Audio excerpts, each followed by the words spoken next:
There is a man in this story who lost everything he had. His home, his health, his heaven, and the wife he loved, because of one single morning. One morning, that is all it took.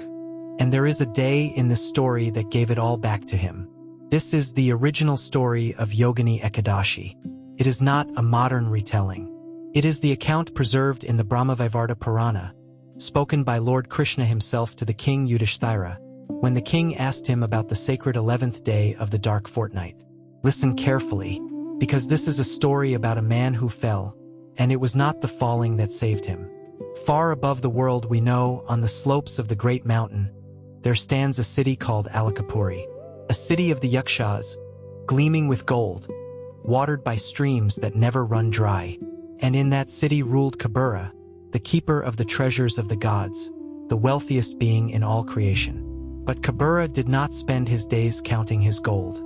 Every single day, without fail, he sat before the image of Lord Shiva and worshipped him. Wealth beyond measure, and every morning of it, laid at the feet of God. That was Kubera, and every act of worship needs flowers. For that, Kubera kept a gardener, a yaksha named Hemamālī. Now Hemamālī had one duty and only one. Each morning he was to go down to the shining lake of Manasarovar, to gather the freshest flowers that grew there, and to bring them to his master's shrine, in time for the midday worship. Never late, never wilted, never a morning missed. It was a small duty, and it was a sacred one. The whole worship of the Lord of Alakapuri rested upon it. And Hemamālī was good at it. For years he did it faithfully. Hemamālī had a wife. Her name was Swarapavati, and the scriptures pause, as they rarely do, to say that she was extraordinarily beautiful, with great and enchanting eyes. And Hemamālī loved her. He loved her with a helpless, consuming, hungry love that filled his whole chest and left no room in it for anything else. Understand this clearly, because the story turns on it. Hemamālī was not a wicked man. He was not cruel. He stole nothing, he hurt no one. His only fault, his whole and entire fault, was that he loved a thing more than he loved his duty to God. And that is not the sin of a monster. That is the sin of an ordinary man. Perhaps you already know where this is going. One morning, Hemamālī went down to the lake as always. He gathered the flowers as always, fresh and cool and heavy with the dew of the mountain. And then he began the walk home. And on the way, he passed his own house. He thought, only for a moment, only a little while, I will look in on her. The sun is still low. There is time. He set the flowers down, and the sun climbed. Somewhere above him, in a golden hall, Kubera sat before Lord Shiva, with the hour of worship upon him, and no flowers in his hands. He waited. The hour passed. He waited longer. Nothing came. Understand what that means. It was not a flower that was missing. It was the worship of the Lord that had been left standing at the door, unwelcomed, while a servant lingered elsewhere. At last Kubera sent his attendants. Find him. And they found him.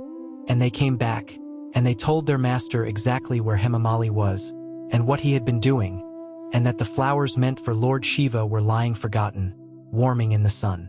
And the treasurer of the gods rose up in a terrible anger. Bring him. Hemamālī came, and the moment he crossed that threshold, he knew. The scriptures say he stood trembling before his master, and he did not lie, and he did not run. He stood there, and he was ashamed. And Kubera passed his sentence. You have insulted my Lord. You have set your pleasure above his worship. Very well. Then go. And take with you the very thing you loved. You will lose your beauty, he said. Let your body be struck with white leprosy, so that all men turn from you. You will lose your wife. Let the one you could not leave for a single morning be taken from you altogether. And you will lose your heaven. Fall from the city down to the earth below, and wander there. And it was so. And now let me stop the story for a moment. Because if you are hearing this, and something in you is starting to think, well, he had that coming, then I want you to notice what you are doing. You are doing what everyone in Alakapuri did that day. Hold that thought. Because the Lord does not think the way Alakapuri thought. And this story has not even begun to show you why. If it is holding you, tell me in the comments at what moment you think Hemamālī could still have been saved. I will read them, And keep listening because the answer may surprise you. So Hemamālī fell. He fell out of a golden city, and he landed in the dust of this world. And the sentence took hold of him. The disease came upon his body. The beauty he had been so proud of left him. And people who saw him coming went another way. He was hungry. He was thirsty. He lay down in the heat, and he woke in the cold, and there was no one, anywhere, who would sit beside him. And worst of all, worse than the body, worse than the hunger, Swarpavati was gone.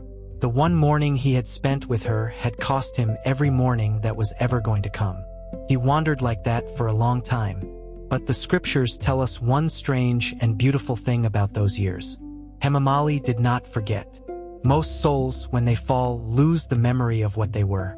He did not, because he had spent his life in the service of the worship of Shiva.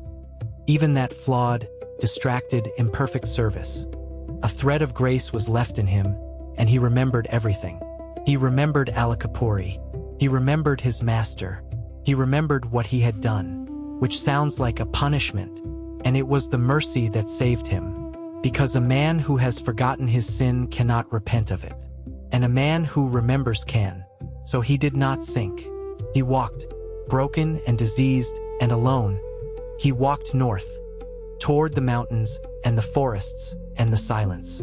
And at the end of a very long road, he came upon an ashram, and in it sat a sage, ancient beyond counting, serene beyond understanding, the Rishi Mārkaṇḍeya, the one who had looked death itself in the face and outlived it. He sat there in his hermitage, calm as the mountain behind him. And Hemamālī, this ruined thing, this leper, this outcast, who by every law of that world should not even have approached. Hemamālī came to the edge of the clearing, and he fell down at the sage's feet. And Mārkaṇḍeya looked up. He did not turn away. He said gently, "What has brought you to this?" And here is the exact hinge of this entire story. Here is the moment everything turns. Hemamālī could have lied. He could have said, "I am cursed unjustly." He could have said, "My master was cruel." He could have said, "It was a small thing, a single morning, and see what has been done to me." He was, after all, a man in agony, standing before a stranger who knew nothing. He did not lie. He told the sage everything. The lake, the flowers, his wife, the hour that passed, the worship that never happened. He confessed his own fault, fully, with nothing taken off, and nothing blamed on anyone else. That was all he had left to give, the truth, and he gave it. And Mārkaṇḍeya, who could read the hearts of men, was pleased. Not because the man was good, because the man was honest. And the sage said, "Because you have hidden nothing from me, I will hide nothing from you." There is a remedy. In the dark fortnight of the month of Ashada, there comes an 11th day.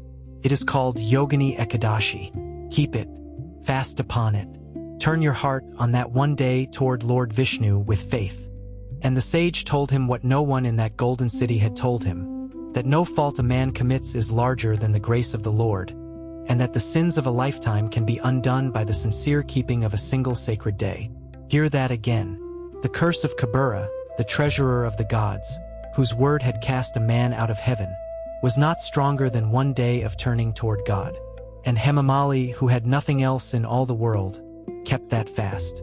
He kept it as a starving man keeps the one thing he has been given. He fasted. He remembered the Lord. He held that day with both hands.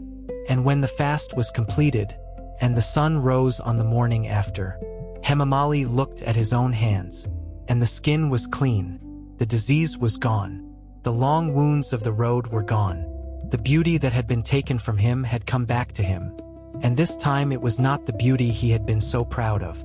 It was a gift, and he knew who had given it. He rose whole. He returned to Alakapuri. And Kubera, the same Kubera, whose anger had thrown him down. Kubera looked at him, and this time the Lord of Alaka's face was gentle. "Take back your work," he said. "Take back your wife." And so a man who had lost his home, his health, his heaven and his wife because of one single morning, received all of it back because of one single day. That is the story of Yogini Ekadashi. Now, what are we to take from it? The easy lesson is the one Alakapuri learned.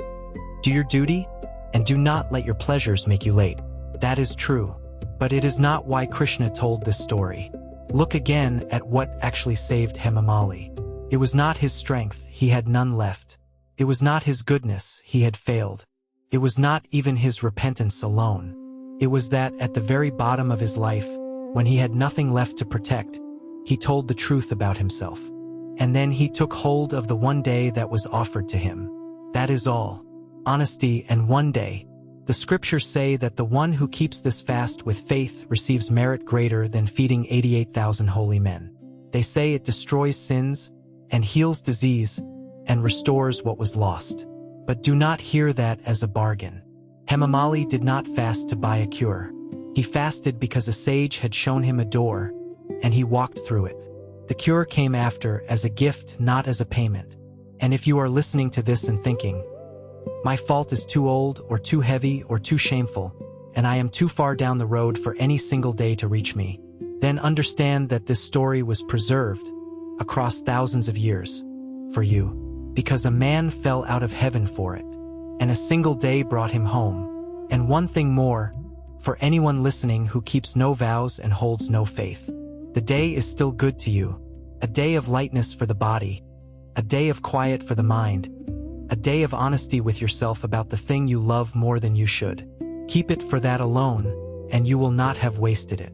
Keep the day. Keep it gently or keep it strictly, but keep it by your ability, never against your health. If the story moved you, do 3 small things for us. Subscribe to this channel and turn on the bell. We are walking through the whole Ekadashi year, story by story, and you will not want to miss the next one. Get the free Ekadashi app.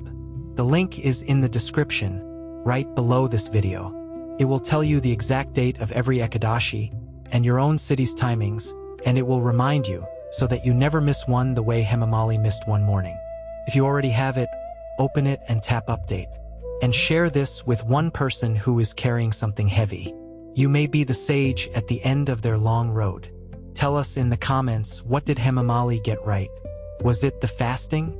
Or was it the moment he stopped making excuses? We will read every one. And we will see you on the next Ekadashi.